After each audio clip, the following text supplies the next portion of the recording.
He was supposed to be finished. That's what everyone was whispering when Carlos Alcaraz disappeared from the tour with a wrist injury that no one could fully explain. An injury that came at the worst possible moment in his career, right when critics were already asking if the pressure of being world number one at such a young age was finally catching up to him. And now, months later, he's back, and the internet cannot stop talking about it, because something about this comeback feels different. Something feels almost too perfect, and that's exactly why you need to stick around for the next few minutes, because by the end of this video you're going to understand exactly what happened behind closed doors, what his coaching team went through, why some rivals are reportedly nervous, why fans online are split right down the middle on whether this is the greatest redemption story in modern tennis or something far more calculated than anyone realizes, and why some analysts are now saying this single injury might completely reshape the next decade of men's tennis. But before we go any further, if you're someone who loves deep dives into tennis drama, comebacks, and the mental side of the sport, do me a quick favor and hit that subscribe button right now with notifications turned on, because this channel is about to cover every twist in this story as it unfolds in real time, and trust me, you don't want to be the last one to find out what happens next. Let's rewind for a second, because to really understand this comeback, you have to understand the fall first, and the fall was brutal. Alcaraz, the prodigy who exploded onto the scene as a teenager, dismantling legends twice his age, winning Grand Slams before he could legally rent a car in some countries, was supposed to be untouchable, the heir to the throne that Nadal and Federer left behind, the one player who seemed to combine the power of one era with the athleticism of the next. But tennis has a cruel way of humbling even the most gifted athletes, and when the wrist injury hit, it wasn't just physical, it was a crack in the aura of invincibility that had been built around him since he was 17 years old. And suddenly, the same fans who once called him the future of the sport were asking uncomfortable questions, questions nobody wanted to say out loud, but everyone was thinking. Was his style of play, that explosive, high-risk, all-or-nothing game built on sliding, sprinting, and full-power swings, simply unsustainable on his body long-term? Was his team pushing him too hard, too fast, chasing history and rankings points before he was physically ready for the toll it would take on a body still growing into itself? And most importantly, could he actually come back from this at the same level? Or was this the beginning of the same story we've seen play out with other prodigies who burned bright and faded fast, the kind of story tennis fans know all too well? Because let's be honest, tennis history is littered with wonder kids who never recovered from their first major setback, players who looked unstoppable at 19 and were footnotes by 25, and for a while, it genuinely looked like Alcaraz might be walking that same painful path, disappearing from tournaments one after another, skipping practice sessions that were normally packed with an intensity that scared even his own hitting partners, and reportedly clashing behind the scenes with parts of his coaching staff over how his recovery and training schedule should be handled,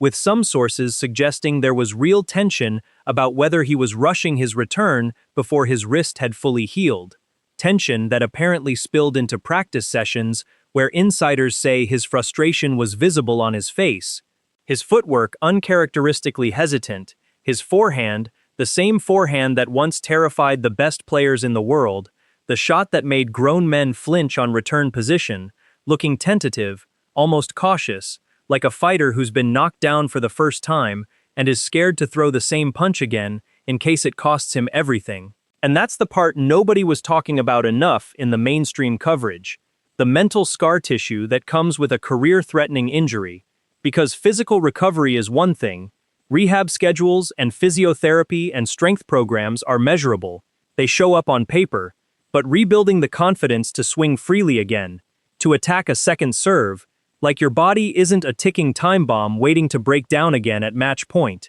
That's an entirely different battle, one that even legends have struggled with for years. Just look at how long it took Roger Federer to fully trust his knee again after his surgeries, how his game became noticeably more conservative in certain matches, even after he returned to winning majors. Or look at how Rafael Nadal's entire late career became less about dominating opponents and more about carefully managing his own body, scheduling his season around which surfaces would hurt him least. And now people are asking whether Alcaraz is about to enter that same chapter of his career years ahead of schedule, forced to become a smart, calculated player before he ever even got the chance to fully be the reckless, fearless one that made him famous in the first place. And if that's true, what does that mean going forward for his rivalry with Jannik Sinner, a player who has looked ice-cold, mechanically flawless, and almost robotically consistent this entire time Alcaraz was sidelined,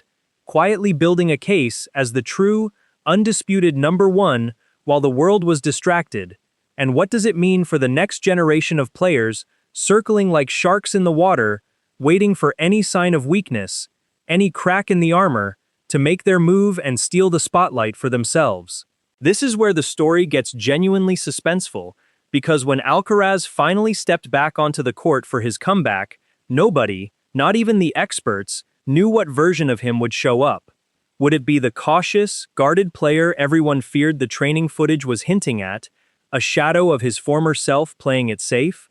Or would it be something else entirely, something nobody was prepared for? And then the footage started leaking out. Practice clips filmed from a distance, short videos posted by fans who happened to be at the same training facility, photos from behind-the-scenes training camps, and fans immediately noticed something that made jaws drop across social media within hours. His body looked different, leaner, sharper, noticeably more defined and explosive than before the injury, and it sparked an entire wave of comparisons online, side-by-side photos, slow-motion breakdowns, entire threads dedicated to analyzing his physique, with fans debating whether this transformation was simply the natural result of a brutal, disciplined recovery period where he had nothing to do for months but train his body into a completely new shape under strict supervision, or whether there was something more to the story that hadn't been fully revealed yet, some detail about his recovery process being kept quiet.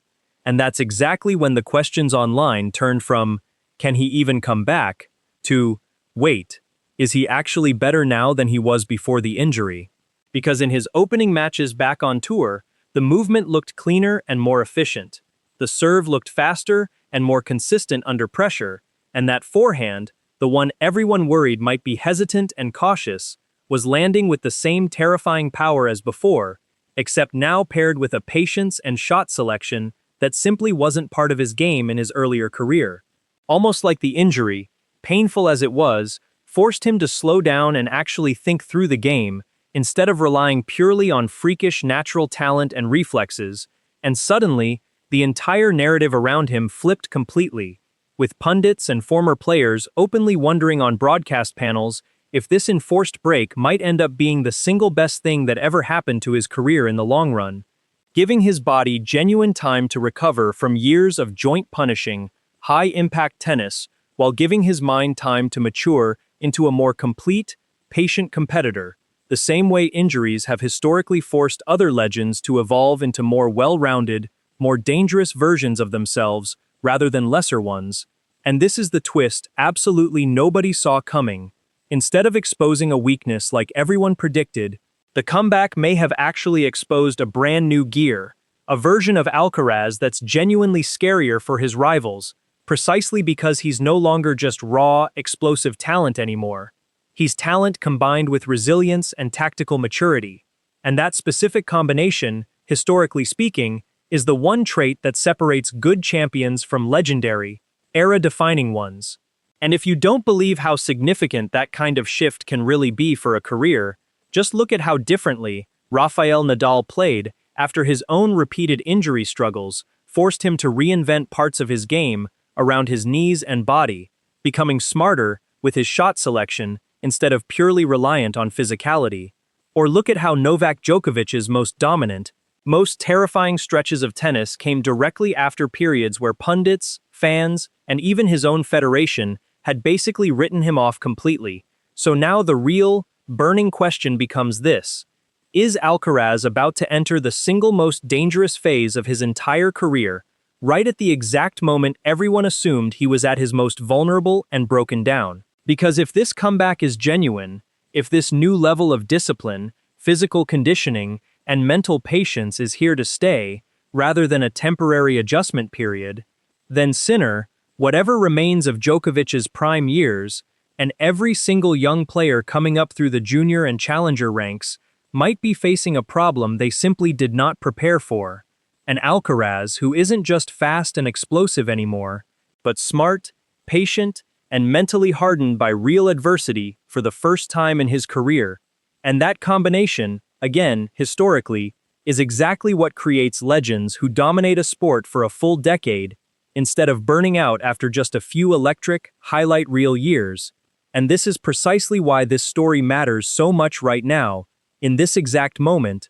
because we might genuinely be watching the turning point where a supremely talented young player either fades into the same kind of inconsistency that swallowed so many prodigies before him, or transforms right in front of our eyes into the type of relentless, complete champion that tennis as a sport only produces once or twice in an entire generation, and only time, along with his next few tournaments and how he responds under real pressure against top-ranked opponents, will tell us conclusively which path he's actually on. And if this kind of deep storytelling and breakdown is something you genuinely enjoy watching, this is your sign right now to smash that like button, because it genuinely, directly helps this channel keep making detailed breakdowns exactly like this one, instead of generic highlight reels. And if you've made it this far into the video, drop a comment below right now telling me one single word that describes what you think Alcaraz's comeback really represents. Redemption, revenge, reinvention, or risk, because I personally read every single comment on these videos, and I genuinely want to know what all of you think is really going on behind the scenes with this story. And while you're already typing that comment, go ahead and share this video with a friend who's been following his career closely, because trust me, they are going to have strong opinions about this too, and this is exactly the kind of video that sparks a real debate. So if you want to be here, front row, when we finally find out whether Alcaraz's comeback turns out to be the greatest redemption arc in modern sports history, or just the calm before an even bigger storm on the horizon, make absolutely sure you're subscribed with that notification bell turned on, because the next chapter of this story could drop at literally any moment. Whether it's his next tournament result, a press conference comment, or new footage from his camp, and you genuinely do not want to be the one finding out last. So subscribe now, like this video,